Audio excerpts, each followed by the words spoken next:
about clear purpose, allow concentration. Kung paano po tayo makakapag-focus. Amen? At ngayon naman po, iti-take up natin yung a clear purpose attract cooperation. Ah, 'di ba? Napakaganda ng ating testimony because naka-align siya dun sa ating pag-uusapan ngayong oras na to. So before yan, let's pray. Hallelujah. Heavenly Father, hallelujah, we come to you, Father God, with empty hand, Panginoon.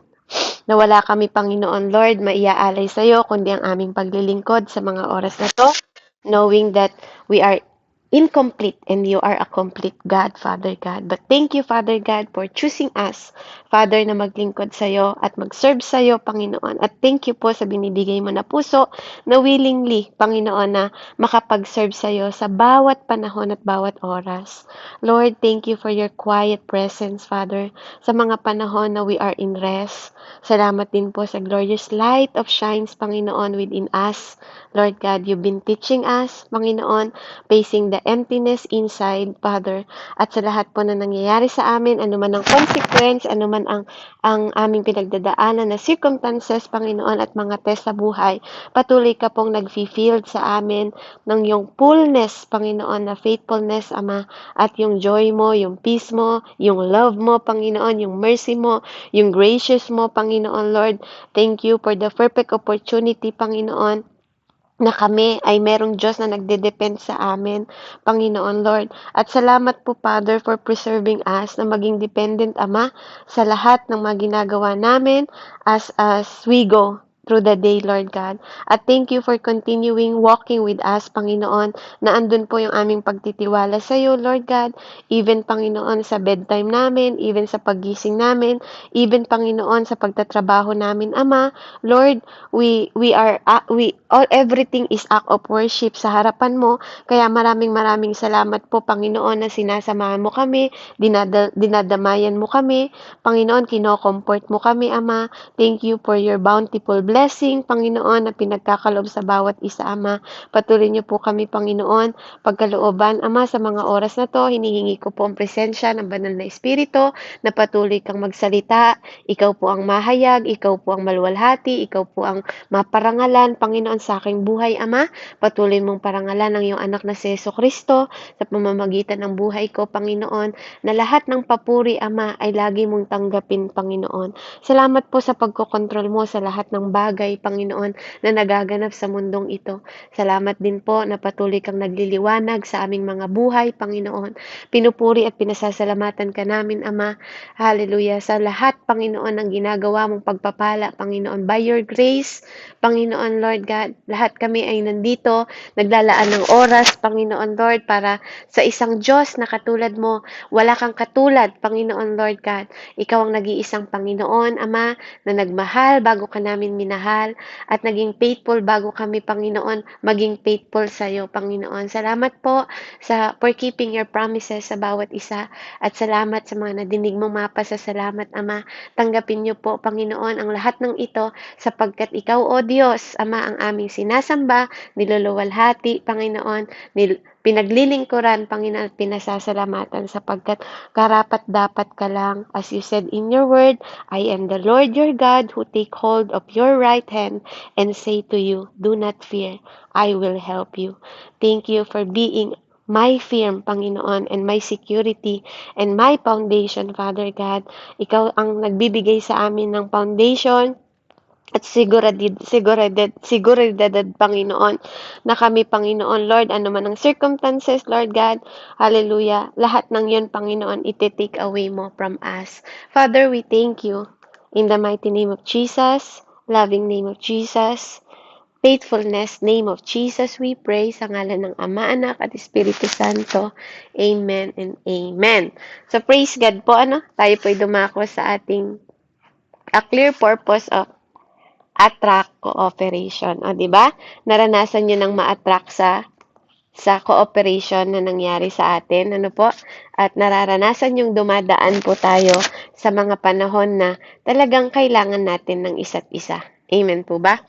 So, sabi dito, po, people want to join a church that know where it's going. no? Ang mga tao daw po na nagjo-join sila, no, gusto daw nila na makiisa sa church kung alam nila kung saan ito pupunta, kung anong pupuntahan nito. Amen? So, diretso ko na lang pong Tagalog, ano? So, kapag daw ang church ay may malinaw na komunikasyon, no po, at destination, ang mga tao daw po ay uhaw o eager, 'di ba po? Na ano sila, sabik sila, no, to get on board na makasalamuha o makasama, no po? So, ito daw yung dahilan kung bakit ang bawat isa ay tumitingin, no, looking for something to give meaning. No, tumitingin sila ng bagay na mabibigyan nila ng kabuluhan, no po, ng purpose, direction to life, no, ng direksyon sa buhay, no po, ng dahilan, purpose at dahilan at direksyon sa buhay. Kaya katulad daw po ng sinabi ni Ezra sa mga tao, exactly what God expected them to do, people respond. Sabi niya, when Ezra told to the people exactly what God expected them to do, in the people respond. Sabi po sa Ezra 10:4, tell us how to proceed in setting things straight, and we will fully cooperate. Sabi po sa Tagalog, bumangon ka at gawin mo ito sapagkat ito'y pananagutan mo at kami nasa likuran mo. Amen. Medyo parang malayo sa English version, no? Pero yun po yung sinasabi, sabihin mo, sabi sa kanila na ayusin mo ito, 'di ba? Dahil yung think straight, no? Iano mo siya dahil may pananagutan nga tayo, no? Kailangan niyo magkaroon ng fully cooperation, sabi dun sa English. No po? Then, the Apostle Paul was always clear in his purpose, 'di ba po? Simula alam niyo na may kwento ni Tatay Apostol Pablo, 'di ba po? Simula nang tumanggap siya sa Panginoon, na wala siyang sinayang na oras. No? Lahat po ng ginagawa niya, malinaw sa kanya na that is the purpose of the Lord. Na po? Kaya ikaw din, dapat malinaw sa iyo kung bakit ka nandito, kung bakit ka naglilingkod, kung bakit ka naligtas. Amen? Naligtas ka para magligtas din. Amen? Yun yung purpose ng buhay natin. Amen? Para makapaglingkod po tayo at mag-glorify ang Panginoon. At alam yun ni Tatay Pablo. At bilang resulta, sabi dito, people wanted to be part of he was doing. No? Maraming tao ang gustong maging parte kung ano po ang ginawa ni Tatay Pablo. This was especially true in the church at Philippi. No, totoo daw po to sa church, no, ng Philippi. Ang mga Philippians daw noon, they are captivated by Paul missions that they give them ongoing financial support. No po, sabi dito sa Philippians 4:15, kaya sabi po sa Tagalog, Philippians 4:15, alam naman ninyo, mga taga-Pilipos, na kayo lamang ang iglesyang tumutulong sa akin, mga pangangailangan. Nang umalis ako sa Macedonian, noong ako'y nagsisimula pa lamang sa pangangaral ng magandang balita. No po? Dahil aware sila, no? Dahil clear sa kanila ang purpose, no po, hindi sila nagdadamot sa lingkod ng Diyos. No? Hindi po sila nagdadamot na magbigay ng tulong. No, kaya sinabi sa kanila ni Tatay Pablo noon, alam niyo naman, 'di ba? Nasa inyo lang ako humihingi ng pinansyal na suporta, 'di ba? Pero hindi ibig sabihin hindi nagtatrabaho si Tatay Pablo noon. No po, nagtatrabaho din siya. But ang pinag-uusapan kasi natin dito buong church no po? Imagine niyo na lang sa pamilya ninyo, no po, para sabihin ninyo minsan na mag-isip din po tayo, no, bago natin sabihin na namemera lang yung ministry or namemera yung isang tao sa inyo. Tingnan nyo rin po, no, sa ginagawa nila kung ano saan napupunta. Na po kasi sa isang pamilya nyo nga ikaw, yung sahod mo, 'di ba kulang pa? Paano kapag pinagkalooban ka pa at pinagkatiwalaan ka ng isang church ng Panginoon? 'Di ba? Kapag hindi ka nagkaroon ng kakontentuhan sa buhay, yung kita mo kulang pa sa pamilya mo. Tapos pinagkatiwalaan ka pa ng Diyos, ng isang ministeryo, or ng isang church, kapatid. 'Di ba? Tapos kapag nakikita nyo nang humingi ng tulong yung mga leaders, pag humingi ng tulong dahil hindi naman talaga kayang yakapin lahat. 'Di ba? Pero dahil sa kagustuhang makatulong, no po, kung ikaw ay may kapanawagan na galing sa Panginoon, ano po, hindi mo na aanuhin kung saan dadating yung tulong eh. Kasi itinulong mo nga yun para sa ministeryo, para sa mga tao, di ba? Para sa church. Kasi malinaw sa'yo kung ano ang purpose mo bilang mananampalataya. No po, hindi para nagbigay ka, tas aanuhin mo, o saan nyo binigay? Anong ginawa nyo sa pera ko? Parang pera mo pa rin kahit binigay mo na. Di ba po? Lagi natin tatandaan, walang akin. Na po, even the breath, even yung hininga mo, sa bawat pagtatrabaho mo, kahit gaano pa kadami ang trabaho mo, yan ay biyaya ng Diyos. Kung bakit ka nagkakaroon ng income, kung bakit ka nagkakaroon ng lakas, kung bakit ka pinagkatiwalaan ng Panginoon at tinatawag tayong servant at katiwala ng Diyos. Wala pong atin. No? Walang atin. Walang sayo. Kaya bakit ka kapag naghahanap ka sa mga ministeryo o sa mga leader mo, o sa mga pastor mo, na para bang yung binigay mo iyo? 'Di ba? Na para bang yes, alam po natin na pinaghirapan 'yan, no? Pero saan ba 'yan galing? Kaya mag-isip po tayo na wag tayong masyadong demanding na para bang ano, ang Diyos nga hindi nagdadamot sa atin eh. Ang Diyos nga kahit minsan hindi tayo pinagkulang, hindi tayo ginutom, tapos may kapatid kang nagugutom, ang damot-damot natin. May kapatid tayong naririnig natin na mga may sakit, 'di ba? Hindi man tayo magkusa na magbigay ng tulong, 'di ba? Kaya alam ninyo, no? Ito rin po yung sinasabi ko, ikaw at ako, alam ninyong lahat at dapat clear yan sa purpose ninyo na kailangan nating makipag-cooperate na po sa mission ng Diyos sa mundo because you are a representative ng Lord sa mundong ito. Na po? Hindi bababa si Lord dito para ibigay sa'yo, o Nika, ito itulong mo kay Nina. No? Kaya nga, hinihingi natin lagi yung presensya ng Lord eh. If really God live in you and you have oneness in the Lord, dapat alam mo yung mercy, kung paano mo tinitingnan yung tao, kung paano naririnig, dapat spiritually mo ginagawa. No, spiritual mo naririnig yung, kahit di sila humihingi. No, dapat andun yung puso mo na laging handa kang tumulong. Ano po? Hindi yung pag may sobra ka na. Kasi, kung ganun ang Diyos natin, paano tayo? 'Di ba? Hindi tayo binigyan ng Diyos ng leftover.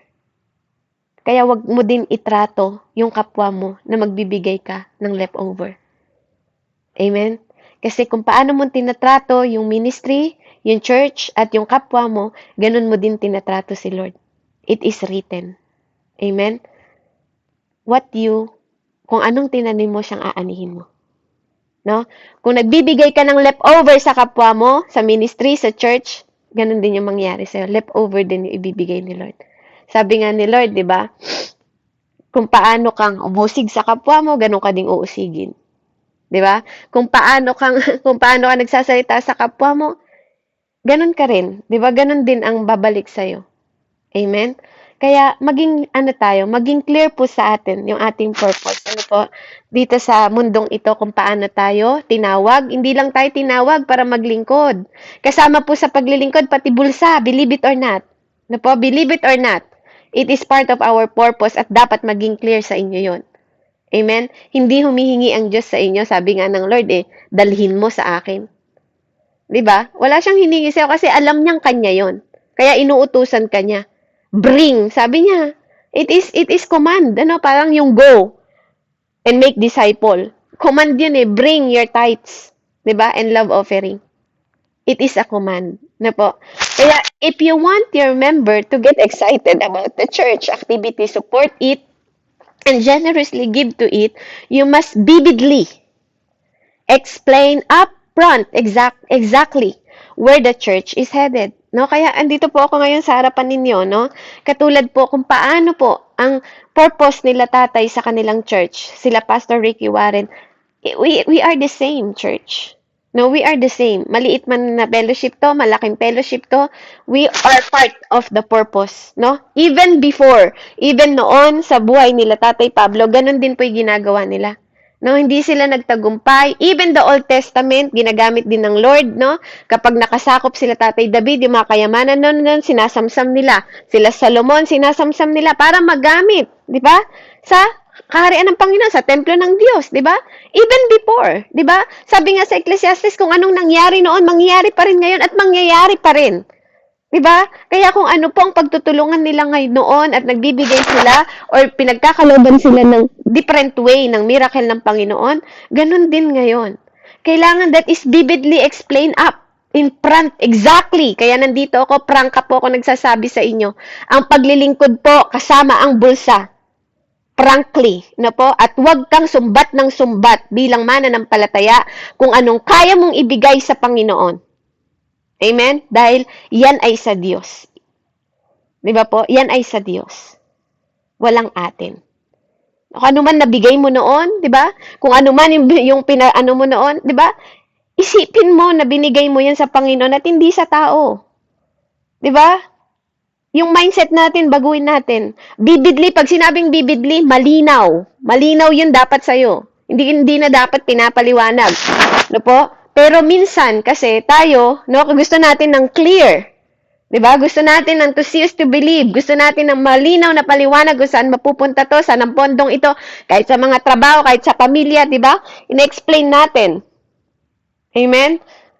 Kaya ito po ina-explain ko rin po sa inyo, no po? Bilang isang mananampalataya, ano po? Kailangan nating mag-actively support, generously to give, na hindi nanunumbat. Dahil kahit minsan, kapatid, hindi tayo sinusumbatan ng ating Diyos. At hindi niya tayo binibigyan ng leftover. No, kaya pag tayo po nagbibigay, wag yung natira sa'yo. Dapat siya yung una. Tanggalin mo yung para sa kanya. Unahin mo siya. Unahin mo yung kanya. Even sa oras mo, dapat siya yung nauuna. Hindi mo siya bibigyan ng leftover na oras pag matutulog ka na, kaya naghihilik ka na, yung amen mo bukas ng umaga na. 'Di ba? Yung pagod na yung katawan mo, yung leftover na lakas mo na lang yung binigay mo sa Panginoon. 'Di ba? How can you say that you love God with all your heart, with all your soul, with all your mind? 'Di ba? Kung leftover ang lagi mong kilaban yung binibigay mo sa Diyos. Tira. Sabi sa Ilocano yung kilaban. 'Di ba? Yung tira, yung leftover. 'Di ba? Kumbaga sa kanin, kung Diyos ang tingin mo sa Kanya, dapat yung unang sandok sa Kanya. Tama po ba? 'Di ba? Hindi mo siya bibigyan na nasa ilalim, yung totoong bang ibibigay mo sa Diyos? 'Di ba? Yung nasunog sa ilalim, ganun ka ba magse-serve? Ganun mo ba tinatawag yung special? Think of it, mga kapatid, no? 'Di ba? Yung bang sa ilalim, yung may sunog ba, yun ba ibibigay mo kay God? Kasi yun yung leftover mo sa oras na to, sa buong araw na to. Ito kasi natira ko, Lord, eh. 'Di ba? Ganun ba? Pero pag humingi ka sa Diyos, gusto mo special. May demand ka pa, 'di ba? Kahihingi mo lang ng tawad, may request ka pa, 'di ba? Saan ka pa? 'Di ba? Patawarin mo ako, Panginoon, sa lahat ng gawa ko kasalanan sa iyo. Nalalaman at di ko nalalaman, sinasadya at di ko sinasadya, Panginoon. Nawa po ganito, bigyan niyo po ako ng ganyan, 'di ba? Grabe, no? Pero ayaw mo magpatawad. Pero ikaw yung taong ayaw magpatawad. Tapos ikaw, pag nagdadasal ka sa Diyos, pag humingi ka ng tawad, ang kasunod pa nun, may request ka pa. Hindi lang isa, hindi lang dalawa, hindi lang tatlo. Ingatan mo yung asawa ko. Ingatan mo yung mga anak ko. Ba? Ingatan mo yung bahay namin, yung harap buhay namin. Di ba? Ang daming pa request. Tapos isa lang hiningi ng Lord sa'yo, anak, magpatawad ka. Amen? Kaya purihin po ang Panginoon. Ano po sa mensahe? Have you ever boarded in the wrong plane? Naranasan mo na daw po ba? 'Di ba? Na mag-board sa wrong plane. Once I got the plane, sabi niya, True was going to the St. Louis. Ito po yung kwento niya.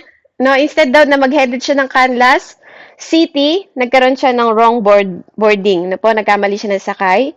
Sabi niya, na may natutunan daw siyang isang magandang lesson. Check the destination before the plane take off. Na po? Sabi niya, kailangan mo munang i-check yung destination mo. Kaya, bakit ka ba naniniwala sa Panginoon? Diba? Sa totoo lang po, nauna ang paniniwala bago ka nanampalataya. Naniwala ka na may Diyos, naniwala ka na buhay siya, naniwala ka na siya'y tagapagligtas. Mahalaga yung belief. Na po? At kailangan, kapag naniniwala ka, alam mo kasi yung pupuntahan nun eh. 'Di ba? Alam mo kung saan ka dadalhin. Siya yung piloto mo. Siya yung piloto ng airplane mo, siya yung driver ng buhay mo. Siya yung nagpaplano, siya yung nagbibigay sa'yo kung saan ka pupunta. 'Di ba? Anong gagawin mo? 'Di ba? Kaya mahalaga na i-check mo daw yung destination mo before the plane take off. No, parang pananampalataya din yan. Bailing out later is painful, 'di ba? Yung pagpapiyansa, sinasabi bailing, 'di ba? Bailing out. Yung pagpapiyansa is masakit, 'di ba?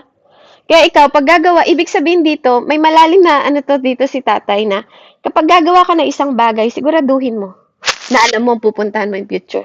Kaya nga may pagpaplano. Hindi masamang magplano. Sabi nga, ang Diyos naman ang magkakalob ng pagpaplano ng tao. 'Di ba? Hindi masama 'yun. 'Di ba? Nag-iisip ka na kung halimbawa mag-aano ka, pupunta ka sa ganito, anong gagawin mo doon? Anong ano mo, 'di ba? Alam mo yung destination mo. Pinaplano mo kung saan ka unang pupunta para naka-organize yung mga oras mo, 'di ba? 'Di ba po? O kaya ano yung kakahinatnan mo pag ginawa mo 'to? Pag pumasok ka sa relasyon na mali, ano yung kakahinatnan mo? Pag pumasok ka sa pagnanakaw, anong kakahinatnan mo? 'Di ba? Pag nagsinungaling ka sa kapwa mo, anong kakahinatnan mo? 'Yun yung sinasabi dito, no? Na bawat ginagawa mo, dapat pinag-iisipan mo, bakit? Ang pagpapiyansa masakit, ang consequence masakit, ang pagbabayad masakit, 'di ba? Walang pagsisisi sa una. Sabi nga, nasa huli lagi. Kaya lagi mong pag-iisipan kung ano sasabihin ng bibig mo, bibitaw mo sa kapwa mo, anong gagawin mo, kilos mo, 'di ba? Yung mga tenga mo, saan mo ginagamit, 'di ba? Kasi pwedeng maglagay yan ng grudge sa puso mo. Pwedeng maglagay yan ng hatred sa puso mo. Saan ka dadali ng hatred? Saan ka dadali ng anger? Saan ka dadali ng unforgiveness? You should know that clearly. Alam mo dapat 'yun, 'di ba? Kung saan yun, saan ka dadalin. Na po? Sabi niya, you wouldn't dare to get the bus without knowing where is going. Kahit ikaw daw, hindi ka magpapasakali na sumakay daw sa bus kung hindi mo alam kung saan ka dadalhin. So, neither you should expect people to join your church without knowing its destination. Kaya wag mo din i-expect na yung mga tao magjo-join sa ministry, sa church, di ba po, kung hindi nila alam kung ano yung destination nila. Amen? Kaya tayo, 'di ba, tinitingnan natin, nag-o-observe tayo. O, 'di ba, baka sa kulto na 'to, 'di ba? Baka demonyo na yung pinaglilingkuran nito. Amen? Nag-o-observe tayo before we believe, 'di ba? Kaya tayo humahakbang ng pananampalataya. Amen? Kaya mahalaga po na bawat pagsampa natin o bawat paghalubilo natin o bawat pag-join natin, no, hindi lahat ng ministry jo-join na natin, hindi lahat ng 'di ba? Hindi po ganoon. No, you have to know. You also need to balance. 'Di ba? Kailangan mo rin mag-balance eh. 'Di ba kasi halimbawa may trabaho ka, 'di ba po? Halimbawa kahit naman sa trabaho, you can act of worship. You can show act of worship. You can let people feel that the presence of the Lord is in you. 'Di ba kahit wala ka sa ministry? Kasi it's time to work. Hindi naman pwede na may kausap ka tapos may nakikinig sa earphone mo unless yung mga katulad natin na naglilinis ng bahay, wala man tayong kausap, ganun, pwede. Pero kung ang trabaho mo naman ay manager ka tapos nakikinig ka ng ministry, yes, you think it is spiritual, pero baka matanggal ka sa trabaho kasi hindi ka balanse, 'di ba? Mahalaga po 'yun, no? Mag-isip po tayo, common sense lang. No, hindi naman pwede talagang lagi tayong kaya nga ang Lord nakaano siya, 'di ba? Even ang Lord may araw siya ng paggawa, paglikha, 'di ba? Naka-organize ang Panginoon. Naka-ordain lahat ng ginagawa niya. Kailangan ganun ka din, 'di ba? Tapos yan, everything you do, that's Colossians 3:23, 'di ba po? Everything you do is a worship. Hindi mo kailangang magpuyat, 'di ba? Wala ka ng balansing tulog. O paano pag napabayaan mo 'yung trabaho, paano ka na magse-serve? 'Di ba? Kahit gusto mong mag-serve sa Lord, paano na lantang gulay ka na, 'di ba? Hindi pwede. Ano po, kaya matuto tayong magbalanse po, no? Kailangan din po natin ng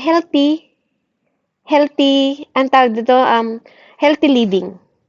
'Di ba? Sa pagkain mo din, kapatid. 'Di ba? Kailangan mo rin ng balanse sa bawat isa kasi may pupuntahan din 'yan. 'Di ba? Pag kinain ko ba 'to, saan ako pupunta? 'Di ba? Baka ma-high blood ka, ganun yung ginagawa ganun yung sinasabi sa atin ng Panginoon na maging mapatalino ka. 'Di ba? Anak ka ng Diyos eh, 'di ba? Kailangan binabalanse pati even the balanced diet. 'Di ba? Balanced diet. Lahat 'yan is provision ng Panginoon. 'Di ba? Lahat ng mga teacher natin tinuruan din yan ng wisdom para sa grow, glow and 'di ba? grow and glow na mga pagkain na yan. 'Di ba? Mga scientists na nagsasabi sa atin ng wisdom, 'di ba? Even sabihin mo na worldly yan, but it's here for good. It's here for good mo, yung sa ano mo yan, 'di ba? Sa disiplina sa sarili natin para kumain tayo kung ano makukuha mo sa pagkain na to.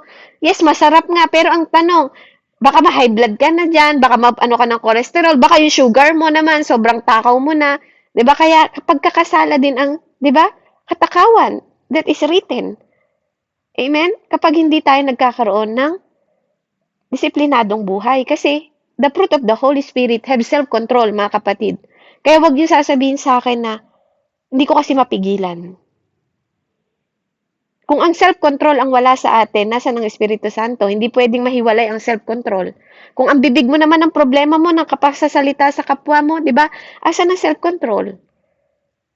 Amen? It must be clearly sa atin po, na there's a time of silent, there is a time na mag-speak. Amen? Mahalaga yon.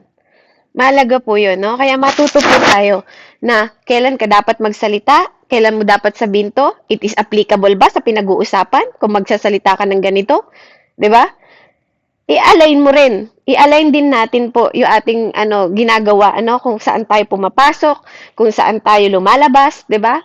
Kaya mahalaga na nauunawaan mo ang destination ng lahat ng bagay na gagawin mo, even the little things na desisyon sa buhay mo kasi it is matter. May pananagutan ka. 'Di ba? Sabi niya dito, I want prospective member to make sure they know exactly where Saddleback Church headed. So our purpose state in explain the details of every person who want to join our family church. So kailangan may perspective ka, may target ka, no? Ang bawat member ay may target. Tayo po, ano ba? Bakit ba tayo nagsasama-sama araw-araw? Ano ba yung ating purpose? 'Di ba? Ano ba alam ninyo na purpose ninyo kung bakit tayo nandito? 'Di ba? In-explain sa atin na it is part of serving God. 'Di ba? Bilang mga katiwala, nandito tayo nagsasama-sama, nag-aaral, nagpapalalim sa salita ng Panginoon. Bakit? Darating ang panahon, 'di ba po, na ang mga tao, pakikinggan na lang nila gusto nilang pakinggan, sabi ng Panginoon sa kanyang salita. 'Di ba? Susundin na lang nila gusto nilang sundin. 'Di ba po? Magiging palalo sila. Kaya bakit tayo nag-aaral? Enable for us na maitanim. Sabi ni Lord, 'di ba sa Psalm 119, Lord, 'di ba, ilagay mo sa puso ko lahat ng salita mo para hindi ako magkasala sa iyo. 'Di ba? Na maging lampara yung word mo para sa destination at bawat step ng path ng buhay ko. 'Di ba? Ganun yung panalangin ni Tatay David. Amen. Kaya nung dumating siya, nung pumasok siya sa mga pagsubok, pag unang mananampalataya ka, mabuti pa eh, 'di ba? Umaapoy ka pa niyan, kapatid. Nagbo-burn ka pa. Totoo 'yan sa paglilingkod, halos wala kang tulog, gusto mo mag-serve lang sa Panginoon kasi madali pa lang eh. 'Di ba? Pero pag pumasok na difficulties, doon ka na sinusubukan ng Panginoon. Pag pumasok na difficulties sa buhay mo, makakapaglingkod ka pa rin ba? Kasabay ng mga problema mo. 'Di ba? Makakapaglingkod ka pa rin ba kahit nasa ospital yung anak mo, na aksidente yung anak mo, namatay yung anak mo, 'di ba? May mga kapatid tayo na stroke ka.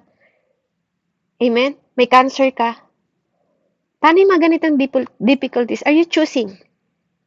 Ando pa rin pa yung perspective mo bilang mananampalataya na makapaglingkod sa Panginoon. O dahil hindi mo nararanasan yung mga ganung bagay, nasa easy ka lang, okay lang sa'yo ngayon. Amen? Paano kung sunod-sunod yung bagyo na walang schedule, Lord? Pwede ba iplano mo naman yung schedule, di ba? Na sunod-sunod yung trahedya sa buhay mo, sunod-sunod yung problema. Sa anak mo, sa asawa mo, sa pamilya mo pa lang pamilya mo pa lang, kapatid. Wala pa yung church. Nasa pamilya mo pa lang ikaw. Sunod-sunod na. May sakit si nanay, 'di ba? May sakit si papa. 'Di ba? Tapos yung anak mo may sakit. Are you still serving God? I-evaluate po natin sarili natin. Kailangan alam mo yung perspective mo. Ano po? As a church member. Amen? Alam mo dapat, 'di ba, i-explain yung mga detalye na to sa mga tao, 'di ba? Kasi may magtatanong sa iyo. Bakit mo ginagawa yan? After all na nangyari sa'yo, katulad ng asawa ni Job. Sumpain mo na ang Diyos mo na yan. Kinuha niya lahat ng anak natin in 24 hours, patay lahat. Will you still serve the Lord? But because Tatay Job know his purpose, very clear, vividly, sabi nga, malinaw sa kanya yun, yung purpose niya. Lord, hubad akong dumating sa lupa. Hubad din mo akong kukunin. That is the mindset. Di ba? Yun yung mindset na dapat detalyado sa'yo before you join. Bago mo sabihin that I am servant of God. Bago sabihin sa'yo ng Diyos na, well done, my faithful servant. You have to serve. You have to serve. You and I need to serve.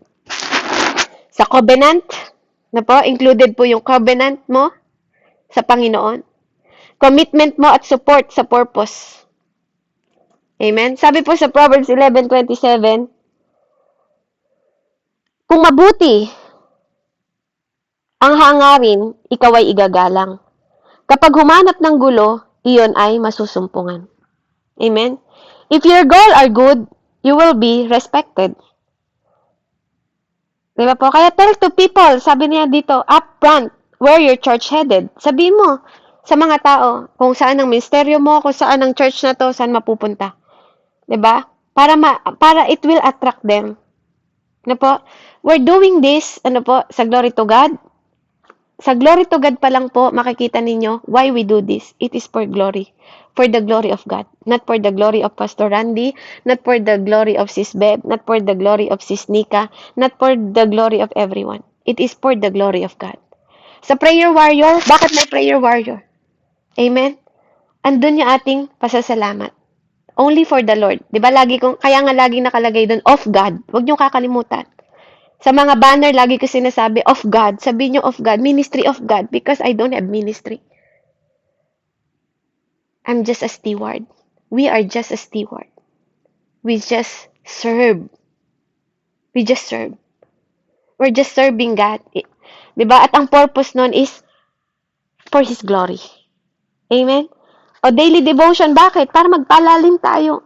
Para pag dumating yung mga pagsubok, alam natin kung anong gagawin natin. Alam natin kung paano natin haharapin ang pagsubok. Alam natin ang dahilan kung bakit tayo dumadaan. Amen? Kaya sabi dito, alam mo dapat bilang member yung priority mo, yung commitment mo. At dapat malinaw sa'yo yun. Yung strategy, sabi niya, clearly explain your strategy. Strategy, yung diskarte mo, di ba? Yung mga kaparaanan mo sa mga structure na gagawin ninyo. Yung mga pagtatayo sa isang church, 'di ba? Mga gusali. Ito kasi literal na church ko yung pinag-uusapan dito. No, tayo naman, we are in ministry, no? May kanya-kanya tayong church, 'di ba? And I believe nararanasan niyo yung iba dito, but I'm explaining by ministry and by church, 'di ba? To include, no po? These will be people for joining the membership with false assumption. No?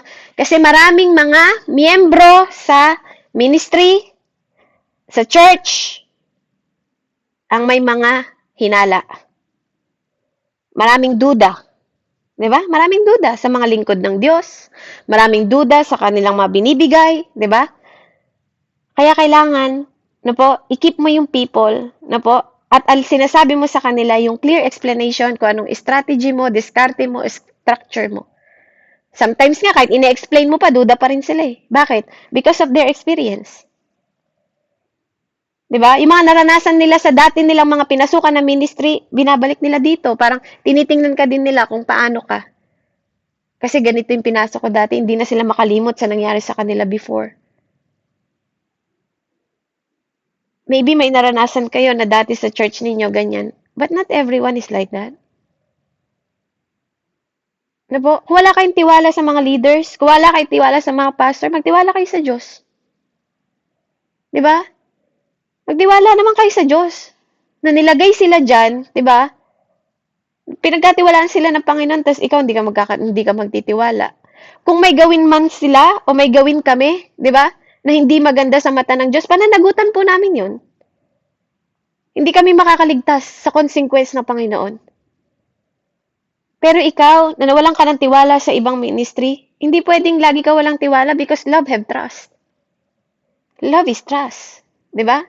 Ano sabi po sa Corinthians, 'di ba? Hindi naglalagay ng kahit anong mali. Hindi niya nilalagay yung mali. Yung tinatandaan mo pa'y past, 'di ba? 'Di ba? May tawag doon eh. Nasa Corinthians po 'yan eh, yung love ng Lord, 'di ba? Pag-ibig. Pwede po ba, Pastor? Paano nga po yung ibig sabihin ng pag-ibig? Nasa Corinthians 'yan eh. Um, kung di po ako nagkakamali. May 13, Mini. 13. Opo, 13 po, no? Corinthians 13. Yan, babasahin ko po ba? Opo. Malinaw, ano? Okay, so ito po yung sinasabi sa 1 Corinthians.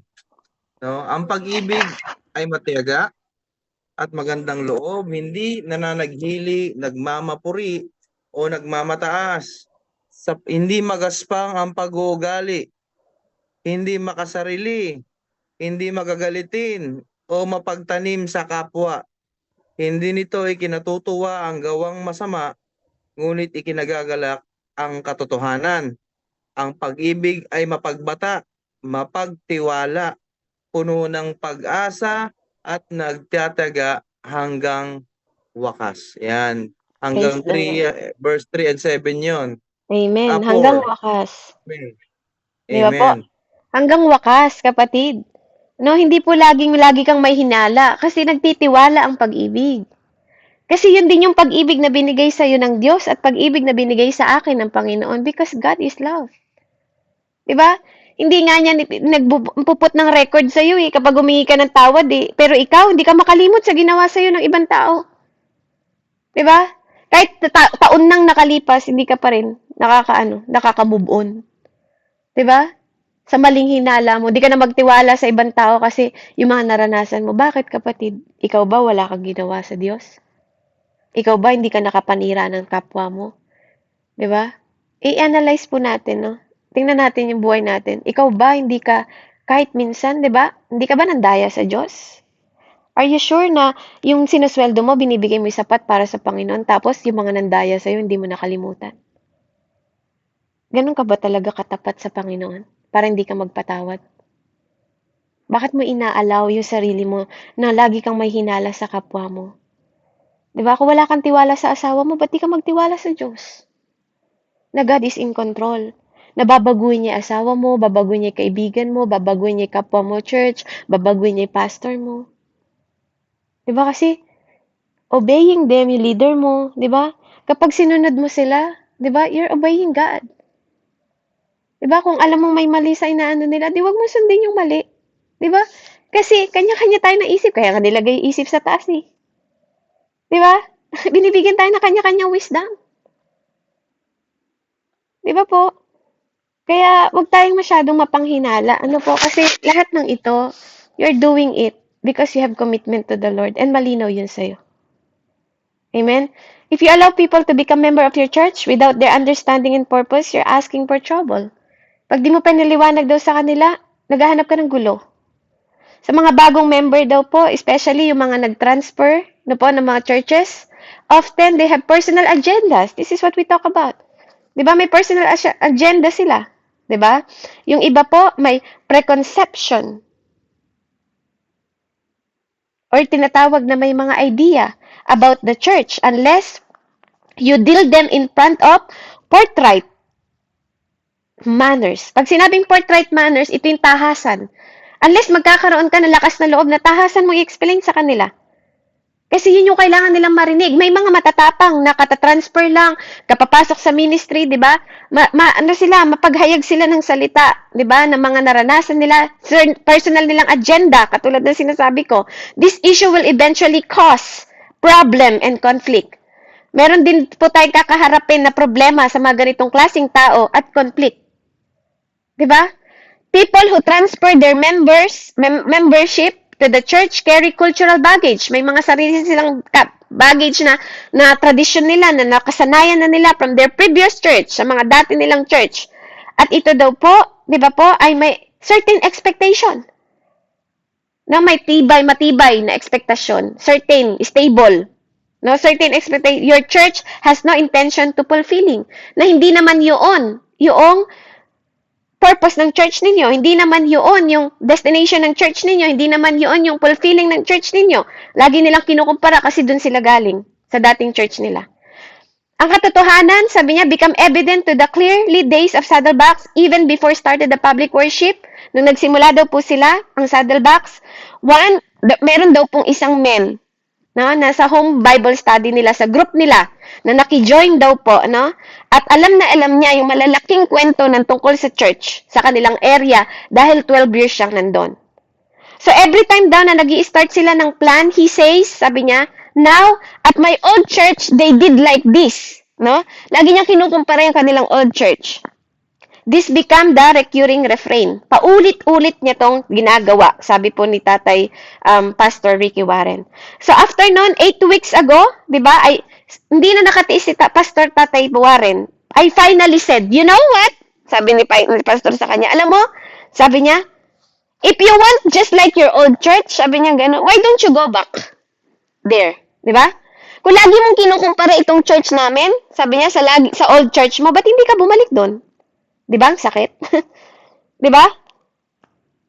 Pero pag tayo pinagsabihan ng ganon, sabi, ano ba yung klaseng pastor na yan? Ano ba klaseng leader yan? Eh, hindi ka makamove on, kapatid eh. Kailangan malaman yung totoo. Ayaw mo yung church mo noon, lumipat ka sa ministry na to, tapos gusto mo ikaw susundin namin. Di ba? Gusto mo ipapakaran mo masusunod. Hindi, pasakop ka. Di ba? Gusto mo kami susunod sa'yo, kami magbabaw sa'yo. Di ba? Hindi. Di ba? Di ba po? Kaya si pastor, di ba? Si pastor sinabi niya, you know what? Sabi niya, gusto mo bumalik ka na lang dun. Yung pala gusto mo eh. Di ba? Ba't nagta-transfer ka dito? Parang ganon. Di ba? Masakit. Di ba? Masakit po. Pero, yun ang totoo eh. Di ba? Hindi ka, gusto mo pala yung ganong church, ganong klaseng pamamalakad. Ba't umalis ka sa inyo? Amen?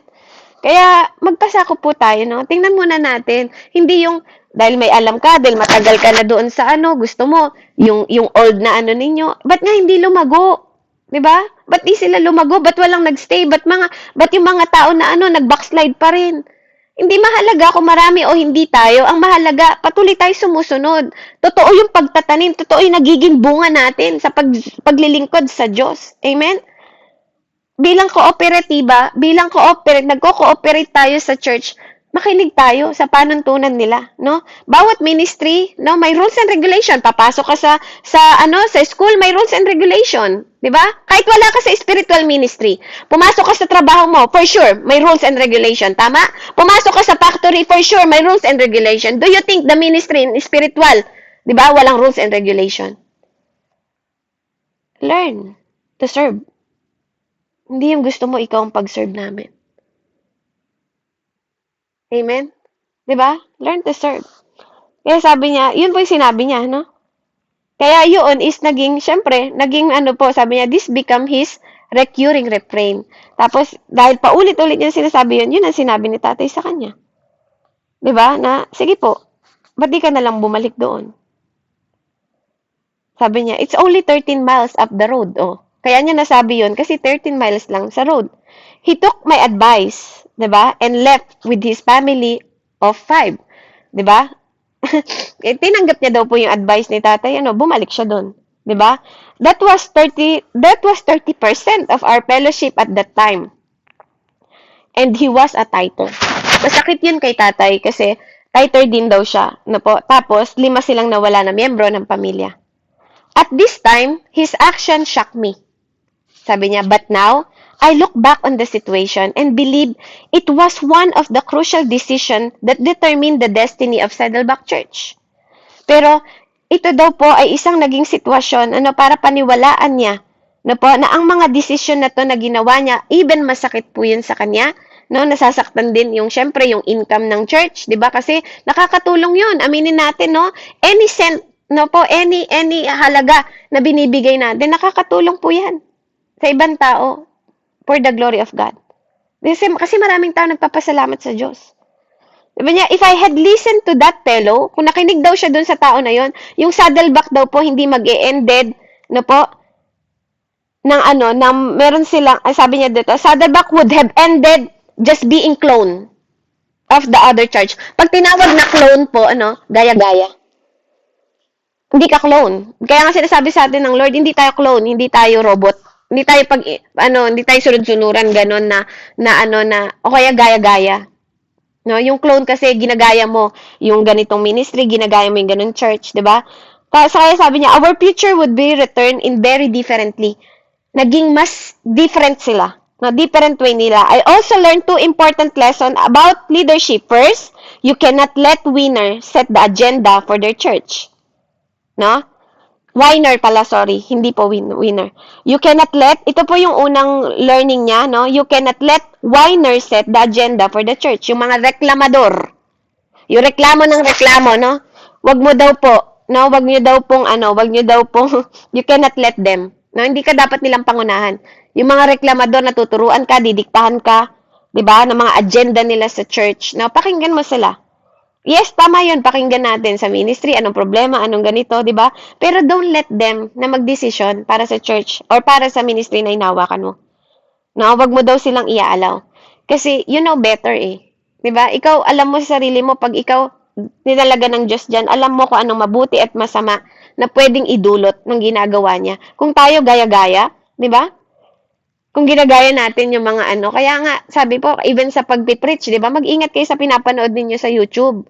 No, wag tayong nanggagaya sa YouTube. Wag nating ginagaya mga preaching nila. Wag natin pulutin mo lang. Pulutin mo lang yung kaya mong no, parang pakwan. Wag mong ginagaya yung mga preaching nila. May sariling pangungusap sa iyo ang Diyos. Subukan mo lang pong magtutok sa salita niya, no po? Wag tayong maging katulad na gaya-gaya, no po? Kung nakaka-bless sa tao, yan sabihin mo. Pero yung gagayahin mo yung buong niya, 'di ba? Sermon niya, hindi. Wag mong limitahan yung Diyos na hindi kanya kayang bigyan ng sariling sermon, 'di ba? Ng wisdom kung hihingin mo nga lang. Sabi nga ng Lord, baka kaya wala sa kasi hindi mo hinihingi. Amen. That is the abdication of leader. Dapat meron kang 'di ba? Yun talaga yung mo, tayuan mo 'yon, 'di ba? Ng isang birang leadership talaga, hindi madali maging leader, kapatid. Ano po, yung lahat ng pagkukulang, lahat ng 'di ba, lahat sa'yo sisi. Kahit alam nila na may pagkukulang din sila, pero you have to face that. Kailangan mong harapin yan bilang leader. Unfortunately, sabi niya, the smaller church, sabi niya ganon, is,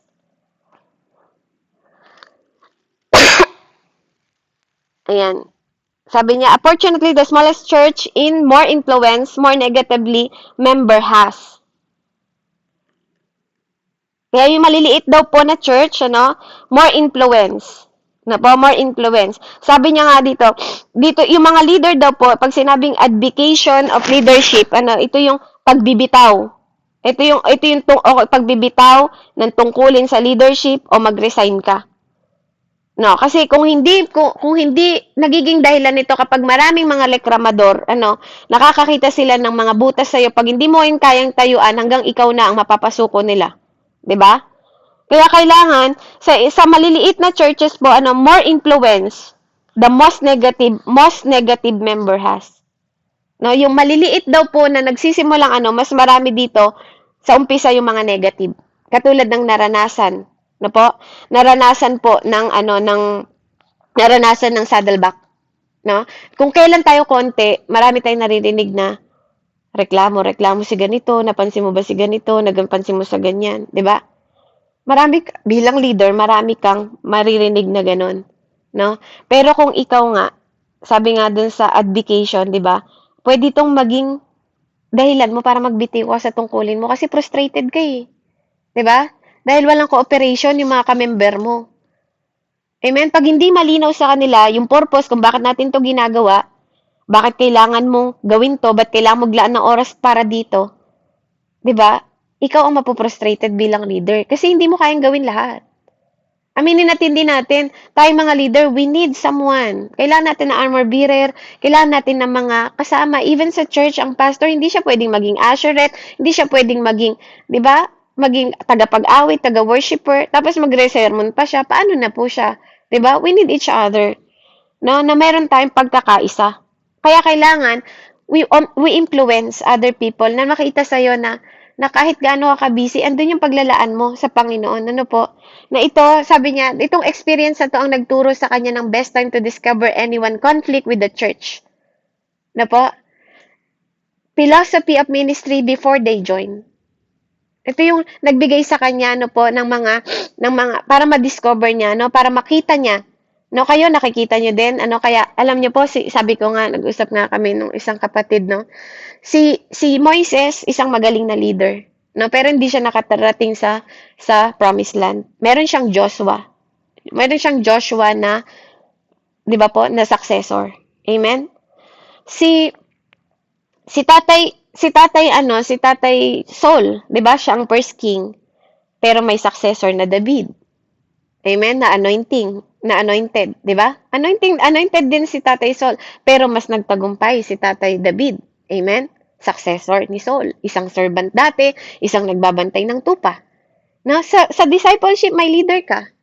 Si Elijah, 'di ba? Nag-serve sa kanya si Elisha. Amen? Kinuha niya, hiningi niya yung double spirit, diba? Double anointing of spirit. Amen? Alam niyo ba, sabi ko nga na sa pagbabasa ng Bible, si Elijah gumawa ng 8 na miracle. Si Elisha gumawa ng 16. Do you think it's accident? Dahil double yung hiningi niya na portion? 'Di ba? May mga successor tayo. Minsan, yung mga tinuturuan mo, mas magaling pa sa'yo. Pero hindi sila nainggit, 'di ba? Walang inggitan sa paglilingkod sa Diyos because it is one destination. It is one purpose. It is one commitment. It's only for God's glory, kapatid. Kung meron man si Pastor Randy may mabuild siyang isang leader, 'di ba? Na magaling, 'di ba? Matutuwa siya. Kinakatuwa niya yun kasi at least meron siyang isang, 'di ba, armor bearer. Amen? Si Nanay Andrea, 'di ba? Ako, natutuwa kami. Kaya nga laging nakalakip sila sa panalangin namin na ma-overcome nila lahat dahil ang paglilingkod, marami pong mga conflict. 'Di ba? Hindi ka lang basta masayang naglilingkod, maraming trouble kang haharapin, maraming problema. Amen? Kaya purihin ng Panginoon. Ano po, dahil dito, yung kaisipan na to, kailangan mo, 'di ba, before they join, ikaw din bilang leader, 'di ba, lagi in-explain sa inyo bilang disciple na hindi lang 'yan ang paglilingkod. Kailangan mo mag-devotion, kailangan mo magbasa, huwag kang tamad. Lagi ko sinasabi sa kanila, kailangan nyo magbasa kasi marami kayong maririnig na hindi, 'di ba? Kailangan nyo matuto. Kailangan tayong magkaroon ng foundation sa pananalangin, sa salita ng Panginoon. 'Di ba? Kaya mahalaga po na explain natin sa church yung purpose ng people para sa pag-join nila, no, mare-reduce, mababawasan yung mga problema, yung mga disappointment ng church, 'di ba?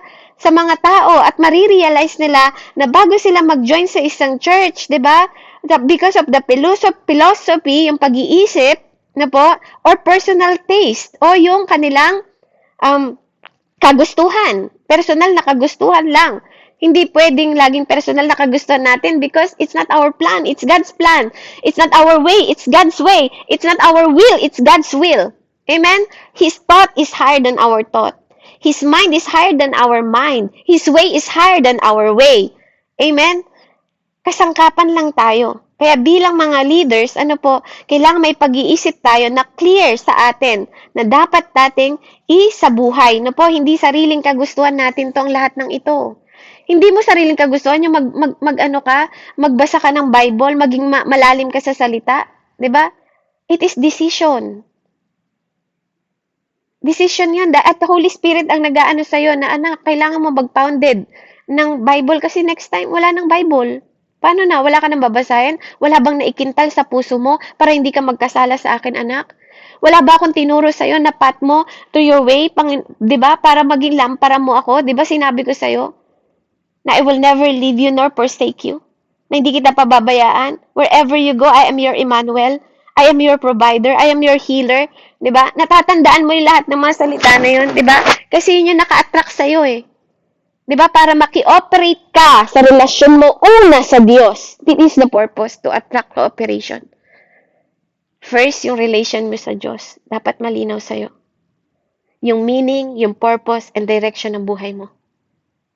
At ganun din, kapag katapos mo nakipag-commit ng commitment and cooperation sa Lord as a relationship, as a bride of the Lord, ganun din sa lahat ng kanyang church and ministry and people. Because His people is your, 'di ba? Yung people na meron ka, una yun na people ng Lord. Amen? 'Di ba? Kung nalulungkot ka na nawalan ka ng anak, ng tatay, ng nanay, ng mga tita, 'di ba? Tandaan mo kapatid, bago mo naging tatay yun, anak yun ng Diyos. Pinauwi lang siya. And it's your turn. 'Di ba? Sinalin sa'yo ng tatay mo yung kwento ni Ate Nina. Sinalin sa'yo ng tatay mo yung love of God. 'Di ba? Kasi umuwi na siya. Now it's your turn. Kapatid, ikaw na. Turn mo na ngayon. 'Di ba? You should know your clear purpose para maka-attract ka ng cooperation on how, kung paano naka-attract sa'yo yung pag-ibig ng Diyos, kung bakit ka nandito, kung bakit ka nagpapagal, kung bakit ka nagtitiis, kung bakit ka nahihirapan.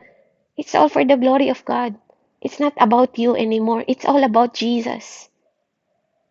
Kung ikaw ay generous, it's not about you. Dahil yun sa Diyos, kaya ka nagbigay. Dahil kung sarili mo lang, makasarili tayo. We are selfish. Pinanganak tayong makasarili. Kahit nga oras mo ayaw mo ibigay pag di mahalagang tao. Pero ngayon, ba't natutunan mong magbigay? Kahit wala nang kasilbi-silbi pinag-uusapan, kailangan mo lang makinig minsan para ma-attract mo sila to cooperate to you. Diba? Kasi for the glory of God to eh. Kasi minsan hindi ganun kalalim na uunawaan nila. Hindi pa sila ganun kalalim sa'yo. Diba? Hindi pa sila ganun kaano. Pero dati ka rin ganun. Dati kang mangmang. Sabi nga ng Lord, gagamitin ko yung mangmang para maging matalino. At gagamitin ko, diba, yung mababa para itaas. Gagamitin ko yung mahirap para maging mayaman. Diba? Mayaman spiritual. Mayaman sa, hindi lang puro ano, be contented, sabi ng Lord. Amen? So, purihin po ang Panginoon. Ano po, I hope and I pray na meron tayong natutunan at napulot po, ano, sa ating pinag-aralan, maging clear to yung purpose natin to attract cooperation. Amen? We made commitment to the Lord. We have relationship to the Lord na it will direct us, give us meaning and purpose to fulfill the mission and vision ng Panginoon, to be the representative of God sa mundong ito. Amen? Kaya, may the Lord bless everyone po, na po sa mensahe ngayong araw na to, at purihin ng Panginoon, and glory be to God. Let's pray. Heavenly Father, we thank you, Panginoon, sa buhay ng bawat isa na nakapakinig, Panginoon, for you are our loving Savior. We confess, Father, sa lahat ng bagay, Ama, na sinesearch namin in the wrong security, Panginoon, Lord, na nabroken ka namin, yung puso niyo mo, Panginoon, yung mental namin, Lord God, yung mga bagay na naibibigay namin, na feeling namin sa amin, that feeling namin nag-gain kami ng control, but you are in control, Father God. Lord, help us na makita namin yung goal namin to check everything of our list, Panginoon, na ma-finalize namin, na makagkaroon kami ng relax and peace, Panginoon, Lord, na ikaw, O Diyos, ang aming dinediscover at alam namin ang aming purpose, meaning sa buhay, Panginoon, on how we achieve our work and our goal, Panginoon. Lahat ng bagay na binigay mo, Panginoon, Lord, sa amin at pinagkatiwala. Lord, help us na mag-work hard kami, Panginoon, na hindi frustrated, kundi may kapayapaan at kagalakan sa paglilingkod sa iyo. Help us to show, Panginoon, Lord, yung better way mo, Panginoon, to find our security in life, Panginoon, sa mundong ito. Ama, turuan mo kami, Panginoon, at maayos namin yung aming thought, Panginoon, yung mentally namin ng pag-iisip na mag-focus kami to how to cooperate in your will and in your way, Panginoon. At mag-rejoice kami sa presensya mo habang kami nabubuhay sa mundong ito dahil alam namin that this is our training ground, Father God. Lord, help us to keep in perfect peace, Panginoon, Lord, and stay attentive, Panginoon, sa lahat ng mga ginagawa mo sa buhay namin. Moreover, Father God, being in communication, Panginoon, with you, help us, Father God, to sort out, Panginoon, what is important and what is not. What needs to be done now and what does not, Father God. Lord, help us to train and fix our eyes not on what in sin, Panginoon, but kung ano po yung hindi mga bagay na nakikita namin, Ama, sa lahat ng circumstances namin. For those, Panginoon, na what is unseen, yung makita namin at malakaran namin, Panginoon, na kahit di namin nakikita, we believe that we have faith, Lord God, and there is substance, Panginoon, na even di namin nakikita, we keep believing. because you are God na nagkikip ng promises mo. You are loving, Panginoon. You're our Savior, not only our Lord, Father.